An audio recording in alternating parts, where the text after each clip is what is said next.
اے آمنہ کے لال ہمارا سلام لو، محبوب ذوالجلال ہمارا سلام لو، اے آمنہ کے لال ہمارا سلام لو، محبوب ذوالجلال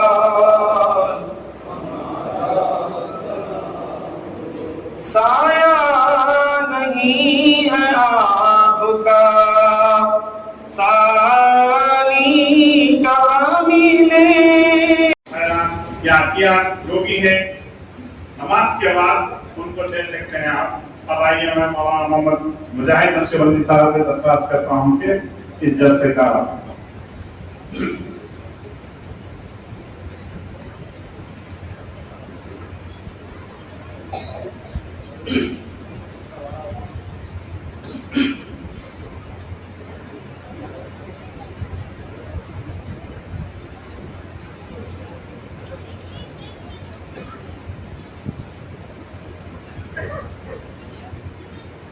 السلام علیکم ورحمۃ اللہ وبرکاتہ۔ الحمد للہ رب العالمین، والصلاة والسلام علی اشرف الانبیاء والمرسلین وعلی آلہ واصحابہ اجمعین، اما بعد، اعوذ باللہ من الشیطان الرجیم، بسم اللہ الرحمن الرحیم، انا انزلناہ فی لیلۃ القدر وما ادراک ما لیلۃ القدر ليلة القدر خير من ألف شهر تنزل الملائكة والروح فيها بإذن ربهم من كل أمر سلام هي حتى مطلع الفجر صدق الله مولانا العظيم۔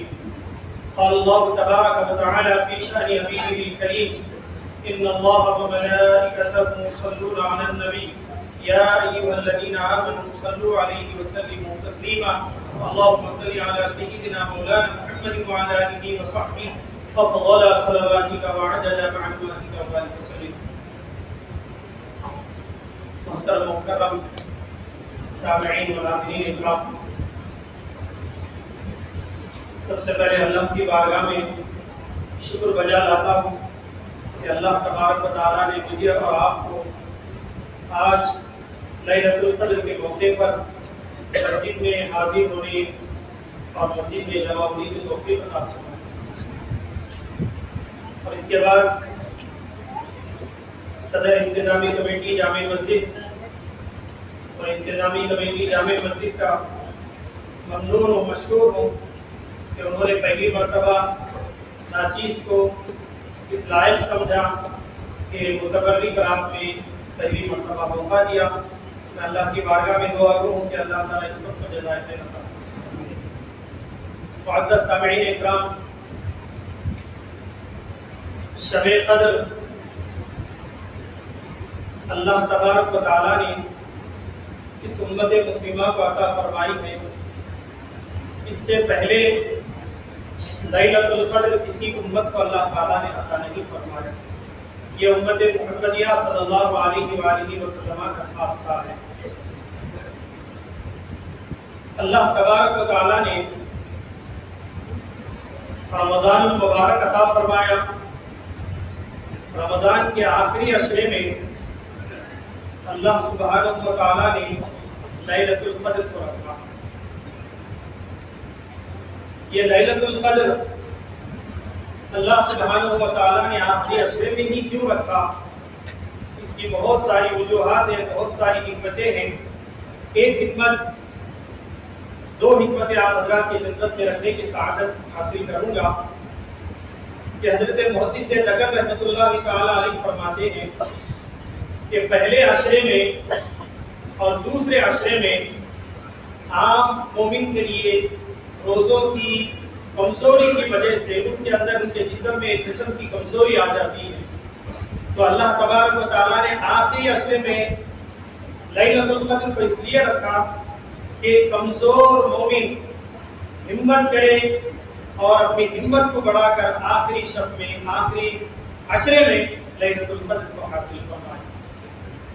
اور حاضرین اکرام، اور ایک دوسری حکمت علماء اکرام نے یہ بیان فرمائی ہے کہ رمضان المبارک میں اللہ کے بندے روزہ رکھتے ہیں، تراویح ادا کرتے ہیں، دیگر عبادات کرتے ہیں، تو اللہ سبحانہ و تعالیٰ نے اس کے صلے کے لیے، ان کے بدلے کے لیے اللہ تبارک و تعالیٰ نے امت مسلمہ کے لیے لیلۃ القدر کی شب قدر عطا فرمائی۔ اور بہت ساری وجوہات ہیں۔ اللہ تبارک و تعالیٰ ارشاد فرماتا ہے اِنَّا أَنزَلْنَاهُ فِي لَيْلَةِ الْقَدْرِ، بے شک ہم نے اس قرآن کو شب قدر میں نازل فرمایا۔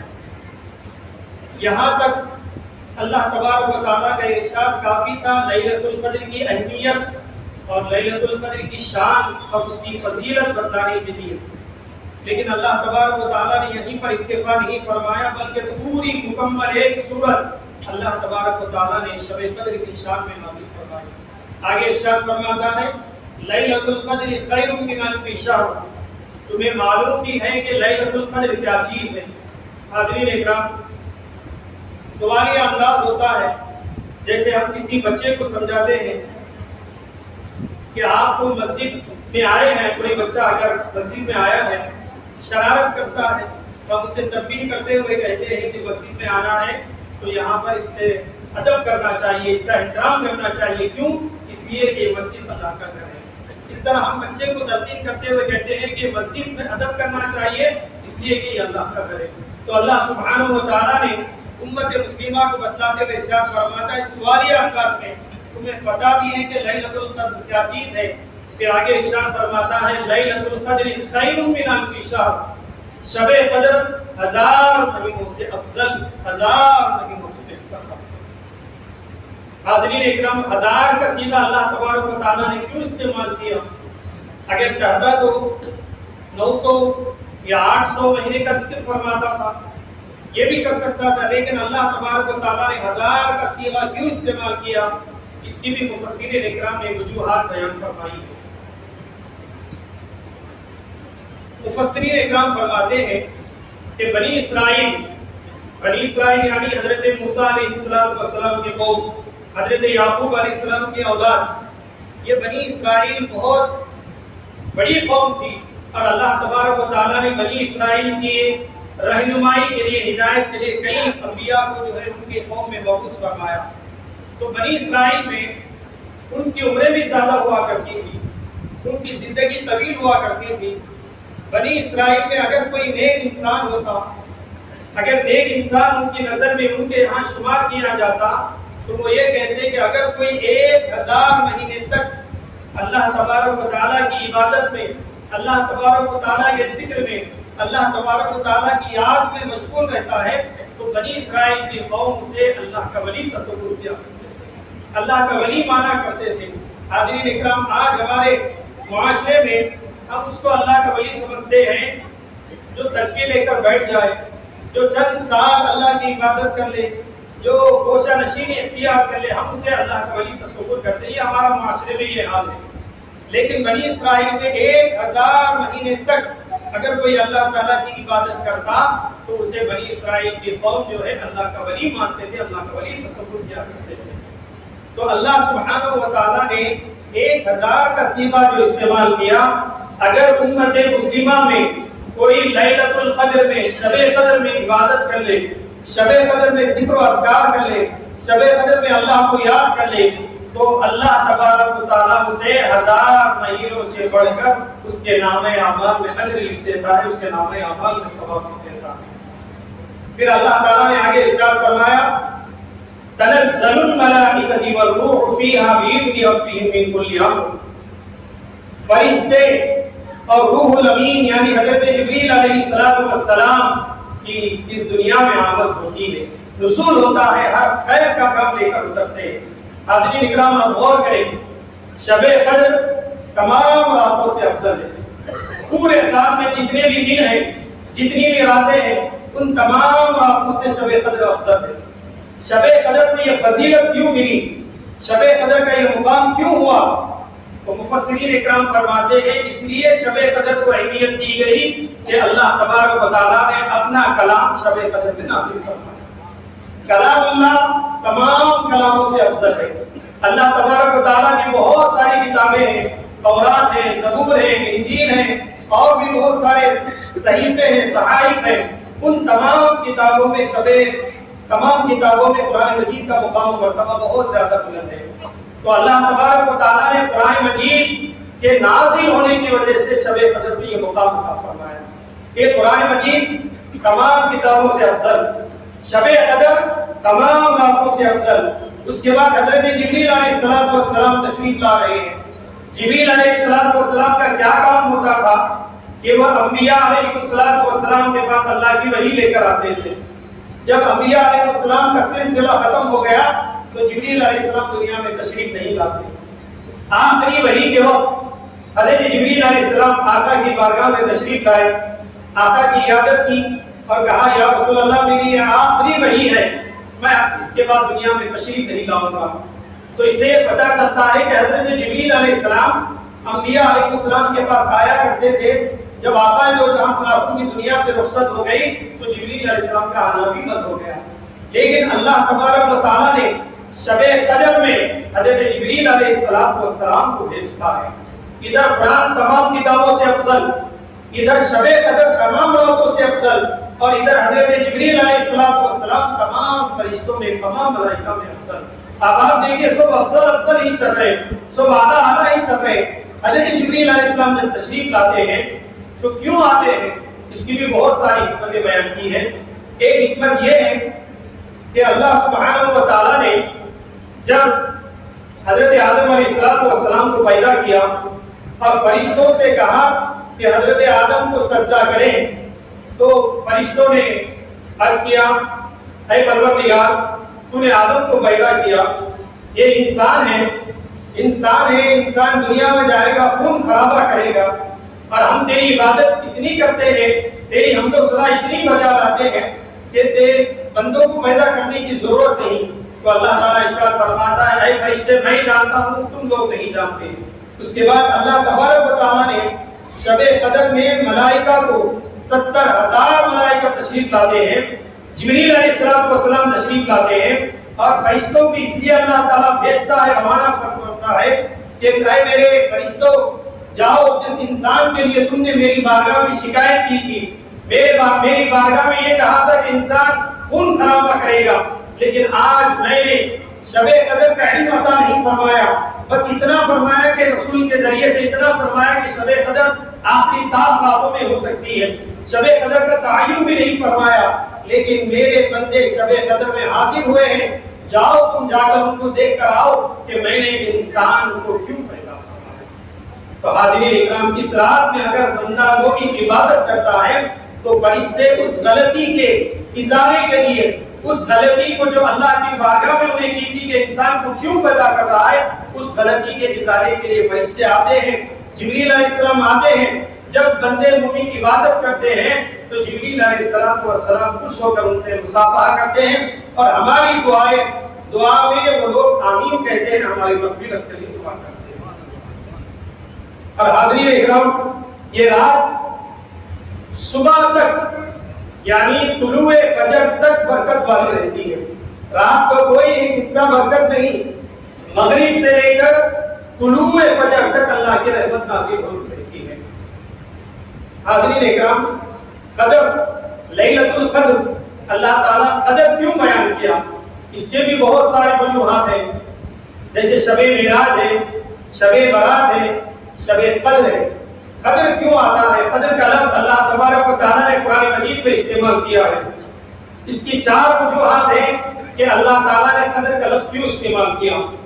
ایک، قدر کا لفظ آتا ہے عظمت بتلانے کے لیے، وما قدر اللہ حق قدری، اور انہوں نے اللہ تعالیٰ کی شان، اللہ کی عظمت اس کے مطابق بیان نہیں کی۔ اس آیت کریمہ میں قدر اللہ تعالیٰ نے عظمت کے معنی یعنی شان کے معنی میں ظاہر فرمایا ہے، یعنی جو لوگ شب قدر میں اللہ کی عبادت کریں گے تو ان کی عظمت، ان کی شان، ان کا مقام و مرتبہ بلند ہو جائے گا۔ اور دوسرا، شب قدر کے معنی یعنی وہ رات جس میں تنگی ہوتی ہے، ایک قدر کے معنی تنگی کے بھی آتے ہیں، یعنی کوئی یہ نہ سمجھے کہ بندوں اس رات میں جو ہے اللہ تنگ فرماتا ہے، تنگی فرماتا ہے۔ مفسرین اکرام اس کی وضاحت کرتے ہوئے ارشاد فرماتے ہیں تنگ کے معنی اس لیے آئے ہیں کہ ملائکہ کی دنیا میں آنے کی وجہ سے، فرشتوں کے تشریف لانے کی وجہ سے یہ دنیا میں جو ہے آمد فرشتوں کی وجہ سے دنیا جو ہے زمین تنگ ہو جاتی ہے۔ اس لیے اللہ تبارک و تعالیٰ نے قرآن شریف میں قدر کا لفظ استعمال کیا ہے۔ آخری وجہ حضرت محدث دغر رحمۃ اللہ علیہ فرماتے ہیں کہ قدر اللہ تعالیٰ نے لیلۃ القدر کیوں کہا؟ لے کہتے ہیں رات کو، قدر کہتے ہیں عظمت والی رات، شان والی رات، فضیلت والی رات۔ تو لیلۃ القدر حضرت محدث دغر رحمۃ اللہ علیہ فرماتے ہیں کتاب قابل قدر، یعنی قرآن مجید کو اللہ تعالیٰ نے شب قدر میں نازل فرمایا۔ رسول قابل قدر، یعنی نبی کریم صلی اللہ علیہ وسلم تمام امتوں سے افضل ہے۔ کتاب قابل قدر، رسول قابل قدر اور امت قابل قدر، یعنی جو ہماری نبی کریم صلی اللہ علیہ وسلم کی جو امت ہے یہ امت تمام انبیاء کی امتوں سے افضل ہے۔ تو حضرت محدث دغر رحمۃ اللہ علیہ فرماتے ہیں یہ تین وجوہات ہیں کہ کتاب قابل قدر، رسول قابل قدر، امت قابل قدر۔ اس لیے اللہ تبارک و تعالیٰ نے سورۃ القدر میں لیلۃ القدر کو 3 مرتبہ ذکر فرمایا ہے۔ تو حاضرین اکرام ہمیں چاہیے کہ اس کی توقیر کرنا، اس کی عظمت بجا لانا، شب قدر کو اپنے دلوں میں بٹھانا، اس کی شان کو، اس کے مقام کو، اس کی عظمت کو اپنے دلوں میں بٹھانا، یہ ایک طرح کا عمل ہے۔ اور دوسرا عمل اس طرح ہے کہ شب قدر میں عبادت کرنا ہے، ذکر و اذکار کرنا ہے، اللہ کو یاد کرنا ہے، اور کوئی گناہ کا کام شب قدر میں کرنا نہیں ہے۔ حاضرین اکرام کیا وجہ ہے کہ اللہ تبارک و تعالیٰ نے شب قدر کا علم سرکار دو عالم صلی اللہ علیہ وسلم کو عطا نہیں فرمایا؟ ہر چیز کا نبی کریم صلی اللہ علیہ وسلم کو علم ہے۔ قیامت میں جو کچھ ہونے والا ہے، کون دنیا میں منافق ہے، اللہ تبارک و تعالیٰ نے سب کا علم نبی کریم صلی اللہ علیہ وسلم کو عطا فرمایا۔ ما کانا وما یکون، یعنی جو کچھ ہو چکا ہے، جو کچھ ہونے والا ہے، اللہ تبارک و تعالیٰ نے شب قدر سب کا علم اللہ تعالیٰ نے رسول اللہ صلی اللہ علیہ وسلم کو عطا فرمایا۔ کہ شب قدر کا علم کیوں نہیں عطا فرمایا؟ بخاری شریف میں ہے، حضرت عائشہ صدیقہ رضی اللہ عنہا روایت فرماتی ہے کہ نبی کریم صلی اللہ علیہ وسلم کو اللہ تبارک و تعالیٰ نے شب قدر کا علم عطا فرمایا۔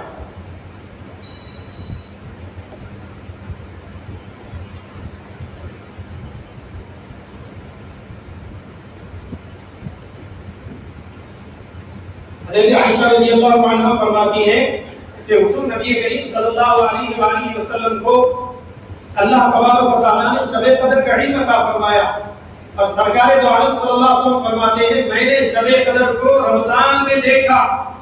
جب نبی کریم صلی اللہ علیہ وسلم اپنے گھر سے آئے، تشریف لائے باہر، تو دو مسلمان، دو لوگ آپس میں جھگڑا کر رہے تھے۔ تو نبی کریم صلی اللہ علیہ وسلم نے ان کے درمیان صلح کرائی۔ صلح کرانے کے بعد شب قدر کا تعین کا علم، یعنی شب قدر کس رات میں ہے بتانے کا، تاریخ بتانے کا علم اللہ تبارک و تعالیٰ نے نبی کریم صلی اللہ علیہ وسلم کے ذہن مبارک سے اٹھا دیا۔ یہ اللہ تعالیٰ کو منظور تھا۔ حاضرین اکرام غور کریں، اگر شب قدر کو متعین کر دیتا کہ شب قدر آخری عشرے میں فلاں رات کو ہے، اگر کوئی بندہ عبادت نہیں کرتا تو پھر وہ اللہ تعالیٰ کے غضب میں آ جاتا۔ اگر کوئی شب قدر کی لاپرواہی کرتا، شب قدر 1000 مہینوں سے افضل ہے۔ جس طرح انسان نماز میں سستی اور کاہلی کرتا ہے، 5 وقت نماز فرض ہے، پھر باوجود انسان ادا نہیں کرتا، سستی اور کاہلی کرتا ہے، شب قدر 1000 وقتوں سے افضل ہے۔ اس کے باوجود اللہ تعالیٰ اگر متعین کر دیتا اور بندہ شب قدر کو نہیں ملتا، نہیں پا لیتا اور شب قدر کا احترام نہیں کرتا، تو وہ اللہ تعالیٰ کے گناہگار بندوں میں شامل ہو جاتا۔ یہ ایک اللہ تبارک و تعالیٰ کا احسان ہے کہ اللہ تبارک و تعالیٰ نے شب قدر کا علم نبی کریم صلی اللہ علیہ وسلم کے ذریعے خود کو عطا فرمایا۔ اور دوسری وجہ، اگر شب قدر معلوم بھی ہو جاتی تو بندہ یہ خیال کرتا کہ 1000 راتوں سے افضل ہے، 1000 سال، 1000 مہینوں کے 83 سال 4 مہینے ہوتے ہیں، بندہ یہ خیال کرتا چلو ایک رات عبادت کر لیں گے، شب قدر کی ایک رات اللہ کو یاد کر لیں گے، سال کے پورے 365 دن گناہ کاری کرے گا، تو یہ بھی بندے کے حق میں بہتر نہیں تھا۔